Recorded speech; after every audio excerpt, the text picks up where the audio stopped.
ಕೋಮಲ್ ಅಂಗಡಿ ಅಂತ. ನಾನು ನೆಟ್ಟರ್ ಕಂಪ್ನಿಯ ಡಿಸ್ಟ್ರಿಬ್ಯೂಟರ್ ಆಗಿ ಕಳೆದ 6 ವರ್ಷದಿಂದ ವರ್ಕ್ ಮಾಡ್ತಾಯಿದ್ದೀನಿ. ನಾನು ಇಲ್ಲಿ ಇದು ಜಿಲ್ಲಾ ಗ್ರಾಮದ ರೈತರಾದಂಥ ಇಲ್ಲಿ ರಮೇಶ್ ಇವರು ರೈತರಂತ ಬಂದೀವಿ. ಅವ್ರ ಬಗ್ಗೆ ನಾನು ಸ್ವಲ್ಪ ಇಂಟ್ರೊಡ್ಯೂಸ್ ಮಾಡ್ಕೋತೀನಿ. ರೈತರು ತಮ್ಮ ಹೆಸರು ಮತ್ತು ತಮ್ಮ ಇಂಟ್ರೊಡ್ಯೂಸ್ ಮಾಡ್ತೀನಿ ಸರ್. ನನ್ನ ಹೆಸರು ರಮೇಶ್ ಕನ್ಮಡಿ ಅಂತ. ರಮೇಶ್ ವಾಪಸ್ ಸೊ ಇಲ್ಲೇ ಜಿಮ್ಮಾ ಗ್ರಾಮ, ಬಿಜಾಪುರ ಡಿಸ್ಟಿಕ್. ಅದಕ್ಕೆ ನಾವು ನರ್ಸಪ್ ಕಂಪ್ನಿ ಮತ್ತು ಕೂಡ ಯೂಸ್ ಮಾಡಿದ್ವಿ, ಒಳ್ಳೆಯ ರಿಸಲ್ಟ್ ಬಂತು. ಹಾಂ, ಅಂದರೆ ಎಲ್ಲಕ್ಕಿಂತ ಮೊದಲು ನಮ್ಮ ಕಂಪ್ನಿಯ ಪ್ರಾಡಕ್ಟನ್ನು ಉಪಯೋಗ ಮಾಡೋಕೆ ನಿಮ್ಗೆ ಯಾರು ರೆಫರ್ ಮಾಡಿದ್ರಿ, ಯಾರು ಹೇಳಿದರು? ಆತ್ಮೀಯರಾದಂಥ ನಮ್ಮ ಬ್ರದರ್ ಅದಾರ, ಮಾದೇಶ್ ಚಂದ್ರಶೇಖರ್ ಅಂತ. ಅವರು ನಮಗೆ ಭಾಳ ಕಾಸು, ಅವರು ನಾವು ರಿಲೇಷನ್. ಅವ್ರು ಹೇಳಿದ್ರು ಈ ಥರ ಕೋಮಲ್ ಮೇಡಮ್ ಅಂತ ಅಲ್ಲಿ ಹೋಗಿ ಇಂಟ್ರಡ್ಯೂಸ್ ಮಾಡಿ ಅವ್ರ ಮಾಹಿತಿ ತೋರಿ ಅವರು ಒಳ್ಳೆಯದಾಗಿ ಇದನ್ನು ಸಲಹೆ ಕೊಡ್ತಾರೆ ಅಂತಂದು. ಅದೇ ಥರ ಇವರು ನನ್ನ ಕಡೆ ಪ್ರಾಡಕ್ಟ್ ಬಂದರು, ಪ್ರಾಡಕ್ಟನ್ನು ಕೊಟ್ಟೆ, ತೊಗೊಂಡು ಹೋದರು. ನೆಕ್ಸ್ಟ್ ಡೇ ನಾ ಇಲ್ಲಿ ಫೀಲ್ಡಿಗೆ ಬಂದಿದ್ದು ಬರೋದ್ರಾಗೆ ಇವರೆಲ್ಲನೂ ಡ್ರಿಪ್ನಾಗ ಬಿಡಾಕತ್ತೀವಿ, ಹೇಳಿದಂಗೆ ಡ್ರಿಪ್ನಾಗ ಬಿಡಾಕತ್ರು. ಅವ್ರು ಬಂದು ನಾವು ಅಟೆಂಡ್ ಮಾಡಿದೆ. ಆ ಥರ ಅವ್ರು ಏನು ಮಾಡಿದ್ರು, ಹೆಂಗೆ ಬಿಡೋದು ಅನ್ನೋದು ಹೇಳಿ ಪ್ರಕಾರ ಬಿಟ್ಕೊಂಡ್ರು. ಅದನ್ನು ನೀವು ಹೇಳಬೇಕು ಇವಾಗ, ಅದೆಲ್ಲ ರೈತರಿಗೆ ಗೊತ್ತಾಗಲಿ. ಅಂದರೆ ಏನು, ನೀವು ಯಾವ ಥರ ನಮ್ಮ ಕಂಪ್ನಿ ಪ್ರಾಡಕ್ಟ್ ಅಂತ NPK ಅಂತ ಮತ್ತು ಕಿಮಿಕ್ ಅವ್ರೇನು ಸ್ವಲ್ಪ ಪ್ರಾಡಕ್ಟ್ ಕೊಟ್ಟಿದ್ದೆ. ಅವ್ರು ಹೇಳ್ತಾರೆ, ಈಗ ಅವ್ರು ಸ್ವಂತ ಅವ್ರ ಬಾಯಿಂದ ಅವ್ರಿಗೆ ಹೇಳ್ತಾರೆ. ಅದ್ರ ಯಾವ ಥರ ಬಿಟ್ರಿ ಮತ್ತು ಬಿಡೋದ್ರಿಂದ ಏನೇನು ನಿಮಗೆ ಚೇಂಜಸ್ ಆಗೋ ಸ್ವಲ್ಪ ನೀವು ಫಸ್ಟ್ ನಾವು ಸಪೋಸ್ ಮೇಡಮ್ ಟ್ರೆಂಚಿಂಗ್ ಮಾಡಿದ್ವಿ. ಅಂದ್ರೆ NPK ಪ್ಲಾಟ್ ರೆಡಿ ಮಾಡಿ ಒಂದು 15 ದಿವಸ ಆಗಿತ್ತು. ಆನಂತರ ಒಂದು ಟ್ರೆಂಚ್ ಅಂತೇಳಿ ಬರ್ತದೆ. ಆ ಹೊತ್ತಿನಾಗ ನಮ್ಮದು ಫಸ್ಟಿಗೆ ಟ್ರೆಂಚಿಂಗ್ ಮಾಡಿದ್ದೆ ನಿಮ್ಮದೆ NPK ವಿತ್ ಅದ್ರ ಕೂಡ ಸ್ಟಿಂಗ್ರಿಚ್ ಕೂಡ ಮಿಕ್ಸ್ ಮಾಡ್ಕೊಂಡಿದ್ವಿ. ಒಂದು ಸರಿ ಟ್ರೆಂಚಿಂಗ್ ಮಾಡಿದ್ವಿ.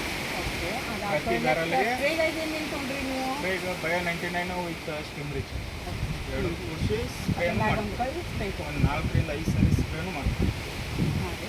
ಅದರ ಬಡ್ಡಿಗೆ ನೀವು ಏನು ತಿಂಗಳಿಗೆ ಒಂದು ಸಲ ಒಂದು 5 ಸಲ ಬಿಟ್ಟರೆ ಮಾಡೋಕ್ಕಾಗುತ್ತೆ. ಕಮ್ಯುನಿಟಿ ಇಲ್ಲ ಎಲ್ಲಾಗ ಮಿನಿಮಮ್ ಒಂದು ತಿಂಗಳದಾಗ ಒಂದು 2 ರಿಂದ 3 ಸರಿ ನಾವು NPK ಬಿಟ್ಟೇ ಬಿಟ್ಟು ನೋಡಿ ಹೇಳ್ಬೋದು. ಹೇಳಂಗೆ ಅವ್ರಿಗೆ ಮಾಡ್ಯಾರ.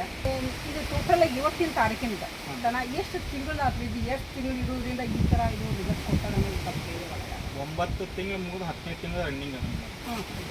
ಸಪೋಸ್ ಈಗ 9 ತಿಂಗಳು ಕಂಪ್ಲೀಟ್ ಆಗಿ 10ನೇ ತಿಂಗಳು ರನ್ನಿಂಗ್ ಪ್ಲಾಟ್ ಇದನ್ನು ಮಾಡಿದ್ವಿ, ನಾಟಿ ಮಾಡಿ ಹಿಡ್ಕೊಂಡು. ಹಾಂ, ಆದರೆ ಇವತ್ತಿನ ತಾರೀಕಿಗೆ ನೀವು ಈ ಪ್ರಾಡಕ್ಟನ್ನು ಉಪಯೋಗಿಸ್ಕೊಂಡು ಈ ಥರ ಇದು ರಿಸಲ್ಟ್ ಬಂದದಲ್ಲ, ಅದರಿಂದ ನೀವು ನಿಮಗೇನು ಅನಿಸುತ್ತೆ? ಖುಷಿ ಅನಿಸ್ತದೆ, ಒಳ್ಳೆಯ ರಿಸಲ್ಟ್. ರೂಟ್ ಡೆವಲಪ್ಮೆಂಟ್ ಕೂಡ ತುಂಬ ಚೆನ್ನಾಗಿದೆ. ನಾವು ನೀವು ಹೇಳ್ರಿ ನೋಡೋಣ, ಆಗ ಉಳಿದೆಲ್ಲ ರೈತರು ಬಾಳೆ ಗಿಡದ ಬೆಳೆ ಬೆಳೀತಾರೆ, ಅಲ್ಲದೆ ಅವ್ರು ಹೆಂಗೆ ಬೆಳೆದಾರ, ಬಟ್ ನೀವೇ ಹೆಂಗೆ ಬೆಳೆದಿರಿ? ಅಂದರೆ ಇದೊಂದು ಏನಿದು ಗಡ ಐತಲ್ಲ, ಇದು ಗಳ ಐತಲ್ಲ, ಇದು ಎಷ್ಟು KG's ಅದ? ಮಿನಿಮಮ್ ಇದು 45 kg ತನ ಒಂದು ಗಿಡ ಆಗ್ಬೋದು. ನಾರ್ಮಲ್ ಎಷ್ಟು ಬೆಳೀತಾರೆ ರೀ? ನಾರ್ಮಲ್ ಎಲ್ಲರೂ ಕಾಮನ್ ಆಗಿ 25 ರಿಂದ 30 kg ಭಾಳ ಐತೆ. ಆದರೆ ನೀವು ಅಲ್ಟಿಮೇಟಾಗಿ ಈ ಥರ ನೀವು ಒಂದು ರಿಸಲ್ಟ್ ಈ ಥರ ನೀವು ಸ್ವಲ್ಪ ಎಲ್ಲ ನೋಡ್ಬೋದು. ಎಲ್ಲ ಒಂದೇ ಥರ ಇಲ್ಲಿ ನಮ್ಗೆ ಎಲ್ಲ ಅದಾವ ಗಡ ಕಪ್ಪಿಲ್ಲ, ಎಲ್ಲ ಕಡೆನೂ ನೀವು ನೋಡ್ಬೋದು, ತೋರಿಸ್ಬೋದು. ಸ್ವಲ್ಪ ಇವರು ನೋಡಿ ಯಾವ ಥರ ಆಗಿ ಬಂದಿದೆ ಅನ್ನೋದನ್ನು ನೋಡ್ಬೋದು. ಅಂದರೆ ಎಲ್ಲಾದರೂ ಒಂದೇ ಸೈಜ್ ಅದಾವೆ, ಎಲ್ಲ ನೋಡ್ಕೋಬೋದು, ಯಾವುದು ಹೆಚ್ಚು ಕಡಿಮೆ ಇಲ್ಲ, ಒಂದೇ ಥರನಾಗಿ ಅದಾವೆ.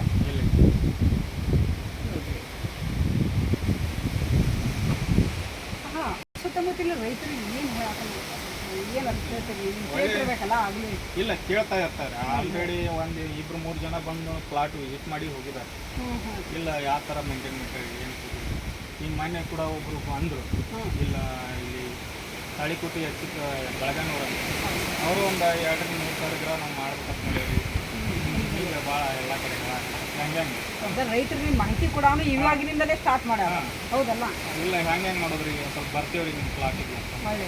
ಆಯ್ತಪ್ಪ, ನೀವು ಎನಿ ಟೈಮ್ ಬರ್ರಿ, ನಾನು ಬರ್ತೀನಿ, ಬಂದು ನಿಮ್ಮ ಸಲಹೆ ಕೊಡ್ತೀನಿ ಅಂತ ಹೇಳಿದೆ.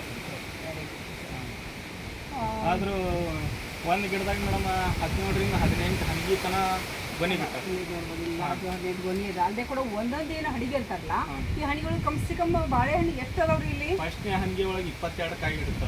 ಹೌದು, ಸೆಕೆಂಡ್ ಒಂದೊಂದು ಕಾಯಿ ಮಿನಿಮಮ್ ಲಾಸ್ಟ್ ಹಣಿಗೆ ಒಳಗೆ 1.5 ಡಜನ್ ಕಾಯಿ ಇರ್ತದೆ.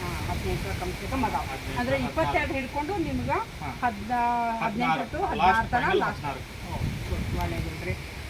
ಈ ಥರ ಈ ಅಲ್ಲದೆ ಕೂಡ ಇವರು ಅವತ್ತಿನ ಥರ ಇದ್ರು. ಅವತ್ತು ನಿಮ್ಮ ಬ್ರದರಲ್ಲ, ನೀವು ಕೂಡ ನಮಸ್ತೆ. ನೀವೆಲ್ಲ ನೋಡಿ ನಿಮ್ಮ ಅಣ್ಣವರು ಈ ಥರ ಬೆಳ್ಕೊಂಡ್ರು, ಅಣ್ಣ ತಮ್ಮರು ಬ್ರದರ್ ಈ ಥರ ಬೆಳೆದ್ರು. ನಿಮಗೂ ಕೂಡ ಫಲ ಎಲ್ಲ ಹೆಮ್ಮೆ ಆಗ್ಯದಲ್ಲ ನಿಮಗೆಲ್ಲ ಕೂಡ. ಅದೇ ಥರ ಏನಾದರೂ ಇವ್ರು ತಮ್ಮ ಕಿಂತಿ ಟೈಮ್ ತೊಗೊಂಡು ನಮಗಾಗಿ ಅವರು ಸ್ವಲ್ಪ ಒಂದು ಸಣ್ಣ ಕ್ಲಿಪ್ ಮಾಡೋಣ ಅಂತಲೂ ತಿಳಿಸಿದ್ವಿ. ಅದಕ್ಕಾಗಿ ನಮ್ಮ ಕಂಪ್ನಿ ವತಿಯಿಂದ ನ್ಯಾಷನಲ್ ಕಂಪ್ನಿ ವತಿಯಿಂದ ಅಲ್ಲಿಗೂ ಕೂಡ ನಮ್ಮ ವತಿಯಿಂದ ಕೂಡ ತುಂಬ ಧನ್ಯವಾದ ಸರ್. ನಮಸ್ಕಾರ.